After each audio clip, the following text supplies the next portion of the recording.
could be a dicey subject, but I reckon that the Mercedes team might be on the rise again. But the teammates though, that's a whole other animal. And the only way I can see that being fixed right now is them having a completely different lineup.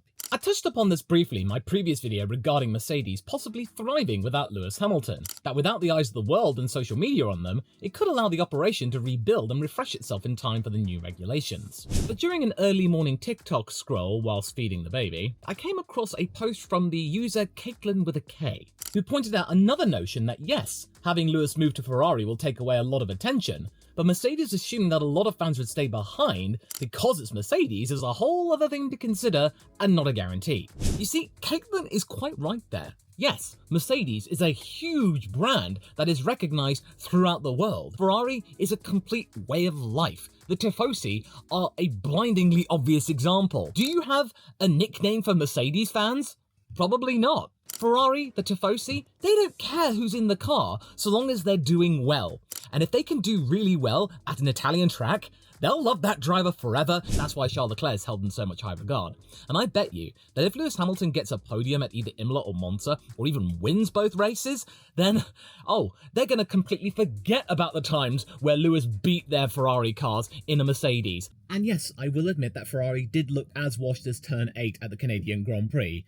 But that was probably a one-off because all of the other tracks so far, they have been very good. So the odds on for Lewis doing well next year, they are pretty good. As for Mercedes, the team itself is very much in a state of transition, not just the driver transition. For the first time since the foundations were put in place for a very strong operation, courtesy of Ross Brawn before 2014 came along, Toto is effectively on his own. There are no training wheels anymore. He has to make this latest iteration of Mercedes without Lewis Hamilton work. Otherwise, it could be curtains for him. And what's been helping them is that they are finally getting their heads around the W15, the car that has been eluding them in terms of performance, and clearly being the worst running car in this current set of regulations, even though the W13 and the W14, they're not exactly things to write home about.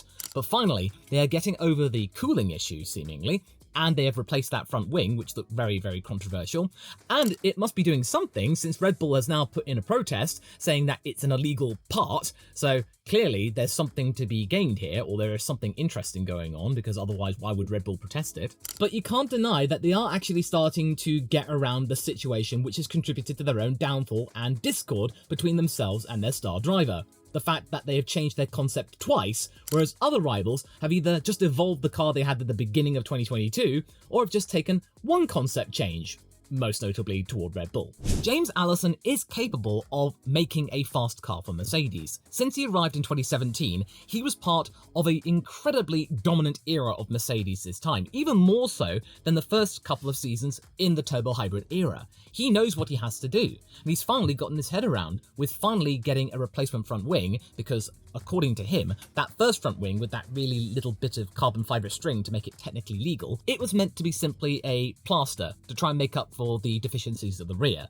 Now they can have a proper front wing, everything's clicked into place. And his plan to secure more podiums for the season is to bully the car to the front and constantly bring little upgrades to almost every single race. That could be the ticket in stabilising their season, capitalising perhaps on days where Ferrari, like in Montreal, has a double DNF, and maybe McLaren has a stumble where Piastri may not be on his footing or Lando makes a mistake. But given that McLaren is the only team to have not had a single DNF, and both their drivers have completed every single lap of every single Grand Prix this season, that's going to be a pretty tall order, because right now that McLaren is looking bulletproof. However, Spain will be the acid test. Only then will we get a clear picture as to where the season is going to go. Simply because the Circuit de Catalunya is the benchmark for all the Formula One teams, aside from the Bahrain track, of course, because they've tested at Catalunya so many times over the decades. But at the same time, that does lead to an incredibly dull race, and every single year we go, oh, the Circuit de Catalunya shouldn't be there anymore, it should only be a test track.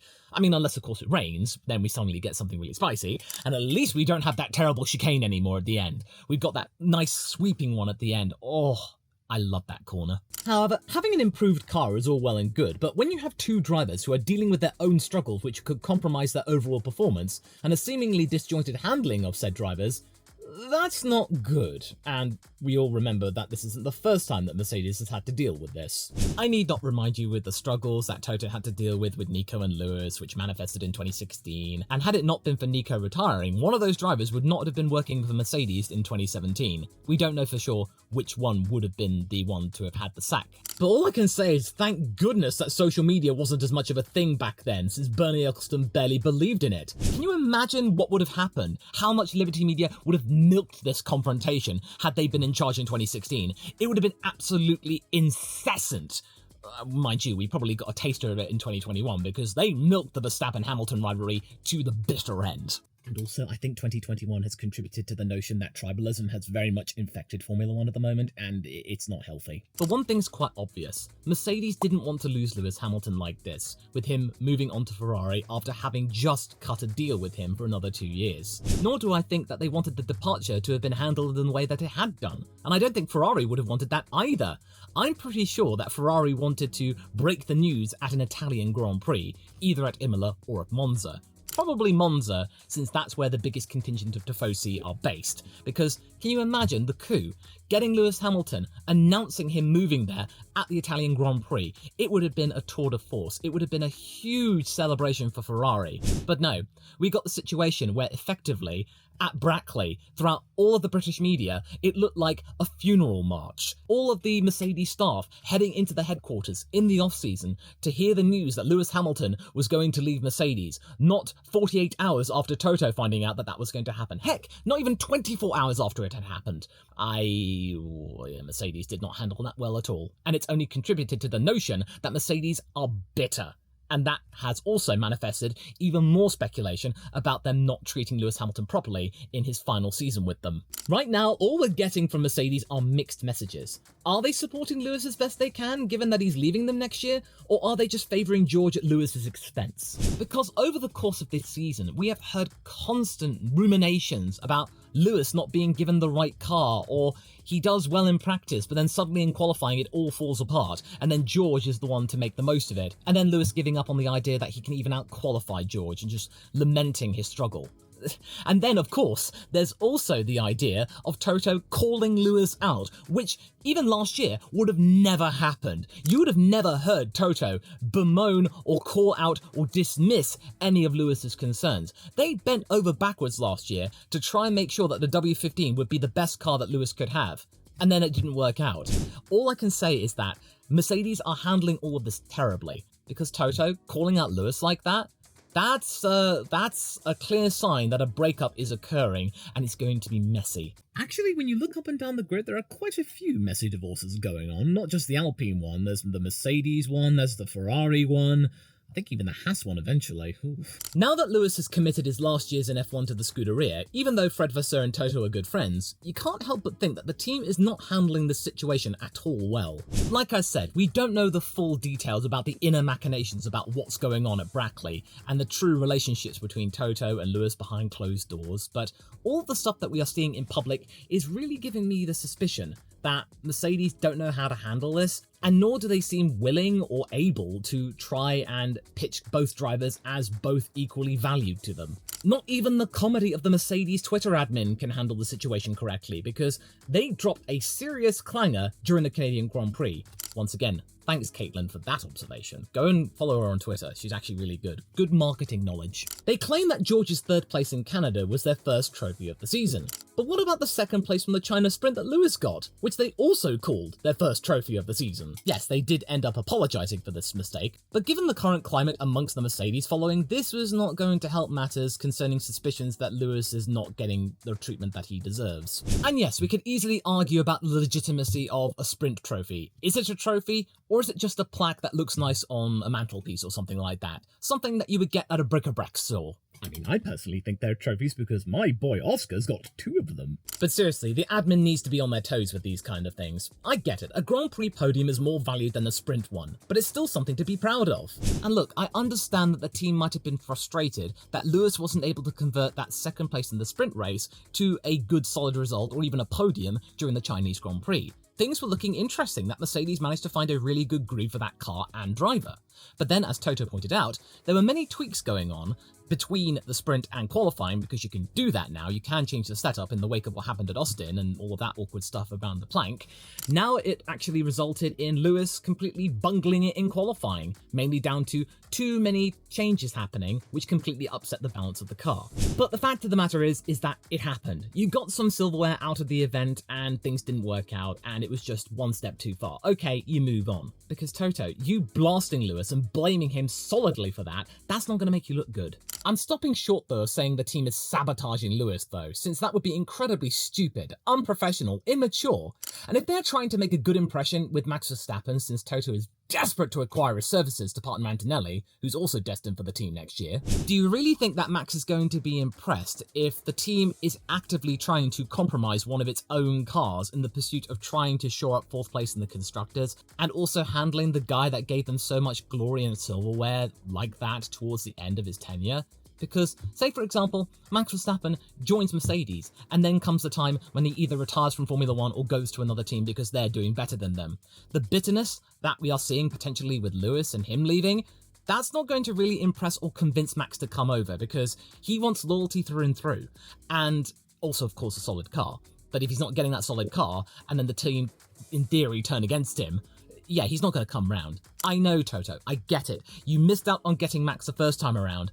The way you're handling Lewis right now, it's really not going to be able to convince Max to join you for that second go-around, which nobody thought would have happened. They need both cars on it, and Lewis can be on it since his practice potential is incredibly notable and does give many other teams the jibbly-jibblies, because it would only make him more disillusioned and make him produce all the more cryptic comments in regards to what's going on with his car. Most notably, the thing to do with tyre temperatures and, in theory, tyre blankets. Him saying, for some reason, my tyres were 2 to 3 degrees cooler than they should have been going out of the garage. And yes, that is a valid concern and something that Mercedes should be looking at. But the fact of the matter is, though, tyre blankets are a thing. They can easily malfunction, or not have been dialed in properly, or not be calibrated properly. There's probably a perfectly rational explanation for this, but yeah, it still shouldn't have happened. At the same time though, Lewis needs to be careful in how he handles such comments, because all it does is send the F1 community into a tailspin. As you can probably tell, Mercedes has a car which is improving and coming to their drivers, but the way they are handling themselves as a team is terrible. And then there's George Russell to consider. In the midst of all this, Russell is understandably the team's main focus, since he is going to be the one leading the team in 2025, unless Toto pulls off the deal of the century. You know, snatching Verstappen a year before the regulations kick in, like they managed to secure Lewis Hamilton's services a year before the regulations kicked in 2014. Try and pull that coup again? But then you're starting to hear rumblings from drivers and teams that may be an idea for the future, instead of having the 2026 regulations wholesale, that you could maybe put the 2026 power unit, which has been agreed by all the teams, into the current cars that were made in 2022 and had been perfected this year. But the fact of the matter is, though, that's not going to happen. Even though it would retain competition somewhat, thanks to the aero, basically, Tom Bass is the guy in charge of it all, says that if they didn't do that, the cars would be redlining down straight, and then that would not be fun for anybody. There would be things compromised. Although I do agree, a brand new set of regulations does get rid of the fact that convergence is happening right now, and then maybe the spread that we saw at the beginning of 2022 will be restored. But regardless of whether or not Max Verstappen will be going to Mercedes, regardless of the regulations, George Russell right now is in a tricky position. It's quite clear that Toto's original grand master plan for the succession of Mercedes did not come to fruition. The original plan, I imagine, would be Lewis retiring at the end of 2021, having secured his 8th world title, and he would have gone off to pursue all of the other interests he has in life, including music and philanthropy. And then George would have been brought in from Williams, having him served his time there, and then become the brand new leader of Mercedes. Although admittedly, George is thankful that Lewis stuck around because he felt that he probably wouldn't have been able to be the team leader. But then again, we might have had Bottas knocking around as his wingman, him showing the ropes perhaps, because as we've seen, he is the ultimate team player at the cost of his own sanity and happiness. But then that didn't happen. Okay, Lewis would retire after 2023, seeking a new challenge, and then George could take over then. That didn't happen either. At least for a little while. The delay in Russell stepping up to the plate, coupled with the fact that Mercedes really dropped the ball in this brand new era of Formula 1 where ground effect was the thing. Mercedes had the porpoising issue, they tried to change the regulations to better themselves, only to make their situation even worse than it was before. George Russell has not really had the opportunity to show what he could do, because we saw what he could do back in 2020 when things were looking good and Mercedes had the right car. That race, the Sakhir Grand Prix, was George's to lose, and thanks to the bungling of Mercedes, he was denied his first win in only his second season in Formula 1. That would have been an historic victory, and the perception of Russell would be entirely different had he won that race. But the delay in Russell stepping up to the plate and actually fighting at the front has really brought into sharp relief what we saw at Montreal, where he made all those mistakes. George has practically no experience of fighting for the lead on an even keel with Verstappen. It's not a criticism per se, it's more of an observation, because during the Canadian Grand Prix, all the teams were reckoning that Mercedes were a genuine threat and could have actually won the race if the circumstances were in their favour. That is not something that could have been said of Mercedes for a long time, and George simply bottled it because he didn't have the experience of fighting Max Verstappen in being able to retain the lead. Yes, he's won a Grand Prix already, and that in theory should have relieved some of the pressure, but the circumstances that day were in his favour, and Verstappen was obviously dealing with his own demons during that race. And you can also see that in Lando Norris. This time last year, I would think that, yeah, Lando is in a similar position to where George Russell is now, having limited experience in fighting at the front. But throughout a miraculous 2023 and nigh on a dozen P2 finishes, I can safely say that Lando Norris knows exactly what he has to do to try and win a Grand Prix because, well, he's done that now, and he's been able to get so many second places behind Max Verstappen, he's now got a better clue of what to do. Heck, you could probably say that even Oscar Piastri has a better clue of how to fight at the front than George Russell does, because, as we saw at the sprint race of Qatar, and at most of the sprint races of Spa, he knows how to handle Max Verstappen, and he's not afraid to at least try. And yes, he does need to improve his end race management because he does fall off toward the end of the race. But you got to look at the Monaco Grand Prix as a clear sign that Oscar is starting to get it. He was on the back of Charles Leclerc for the majority of that race, at a track where you could easily collide with the wall, and many drivers did that race. But the fact of the matter is, though, he hung in there, and had there been more opportunities to overtake, Oscar might have done it, and he might have been leading the race on merit. Whether or not he would have stayed in front, that's a whole other matter, but he was hustling Leclerc throughout most of that race. So yeah, he's okay, and he didn't make mistakes, whereas George did. Russell needs to make the most of Mercedes finally getting their heads back in the game when it comes to their motor, because his contract is up at the end of next year, and I could easily see Toto dropping him if his plans work out with Verstappen, and of course, Antonelli. Because the Mercedes board, according to many publications, have given the green light for the team to splash the cash when it comes to securing Max Verstappen, since driver salaries aren't contributing to the cost cap.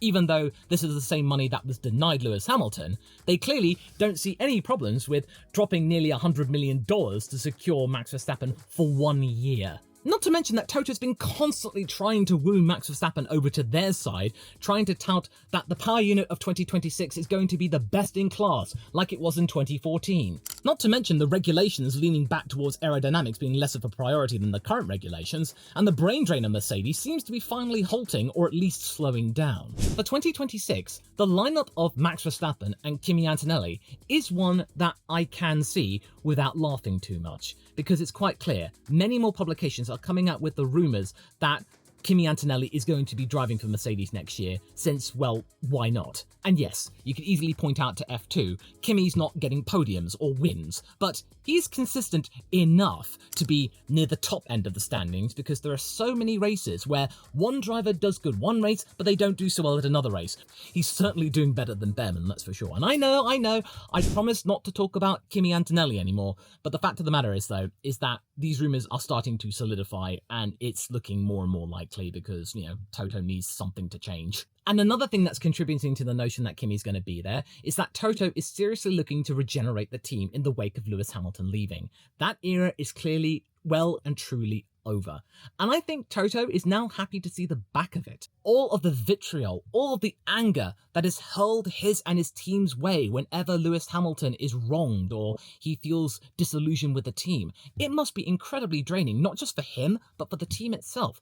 After a decade of this, and the last few years being especially immense in terms of pressure, I'm pretty sure that Toto is sick to the back of his teeth. I think he's now just going, you know what, Lewis, fine, just go, fine. I will do much better without you anyway. The pressure was getting far too much for me. I'm just going to rely on George and Kimi, and maybe if Max Verstappen is nice to me and I'm nice to him, he might come back to me. Please, Max, come back to me. Our power unit is uber good. And yes, the team post-Lewis and its social media presence will be immensely smaller than this year. It might recover though with time, and the spotlight firmly away from them might be able to help them out. And Kimi might bring back some attention since he is a brand new rookie and he does look good in the junior formulae. And if he's able to pull it off, then Max Verstappen could bring back some of that glory, maybe even more so. And also, let's be real, a lot of attention toward Mercedes will be to see whether or not George bottles it. Come on, even though I want George to do well, he does make mistakes. In the end, things are looking up at Mercedes, but the team spirit has got some serious work need doing to it, because right now, it's a complete mess. What they need to do right now is to treat both drivers equally, without question or room for debate to spark up and manifest on social media, because right now, it's a balancing act. And whilst their car, the technical and engineering department, they're working wonders to make that car competent and decent and back up near the field, because it's a lot closer than you might think, the W15, to the top 3 teams. The situation is, though, is that the 2 drivers that they have are not on the same page, whereas at Ferrari and McLaren and Red Bull, everyone knows where they are at that point. And also, in my opinion, they need a change of social media admin. Good luck, Kimi, you're gonna need it. But hey, at least Toto has experience of this kind of thing, unlike Bruno Faman, who's famously incapable of handling Ocon and Gasly to the point where he can't be bothered with doing it anymore. Something of which I touched upon in this video here that you can go and watch next. Yeah, this is going to be a long year for Alpine, and probably a long year for Mercedes too. Oh yeah.